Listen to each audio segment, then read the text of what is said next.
Ici, tu as la garantie que les gens qui vont mobiliser leur énergie le font au bénéfice de tout le monde. Oui.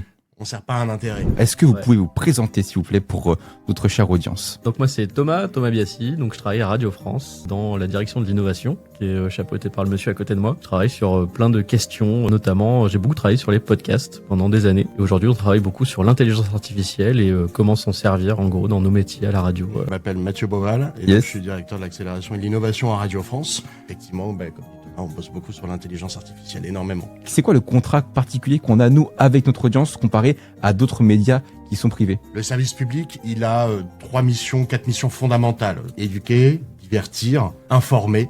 Et donc, on le fait avec de l'argent public. C'est-à-dire que, sans être totalement financé par l'argent des contribuables, on s'est doté de chartes et de devoirs de pouvoir être le représentant, du réel, donner les meilleures capacités à participer à l'éducation et au divertissement aussi. C'est-à-dire que chez nous, tu es censé avoir accès à la connaissance et en même temps t'amuser avec des humoristes ou le jeu des 1000 euros. D'une certaine manière, ici, tu as la garantie que les gens qui vont mobiliser leur énergie le font au bénéfice de tout le monde. Oui.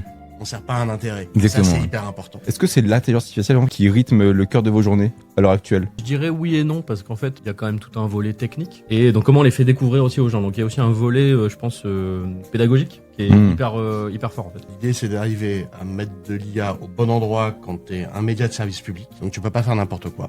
Ça offre des opportunités incroyables.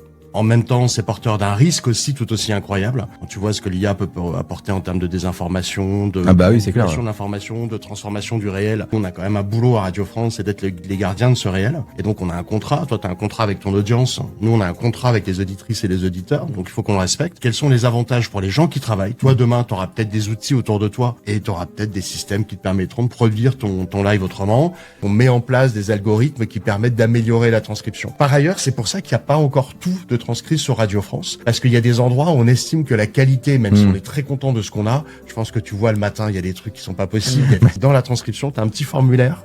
Ah, j'avais pas vu. Tu cliques sur le lien et tu peux nous dire, là, c'est pas l'île-dieu que vous avez écrit. Ah, je n'avais jamais vu. Si vous avez envie de participer à des projets un peu comme les petits projets Wikipédia, etc., allez écouter des podcasts Radio France, corrigez les transcriptions quand il y a des erreurs. Ça permettra aux personnes qui ont des problèmes de surdité, par exemple, d'avoir accès à une encore meilleure transcription parce que à l'échelle du service public, on pourra pas tout corriger tout seul. Encore merci d'être passé, c'était super intéressant. Cool. N'hésitez pas à repasser un de ces 4, ce sera avec grand plaisir.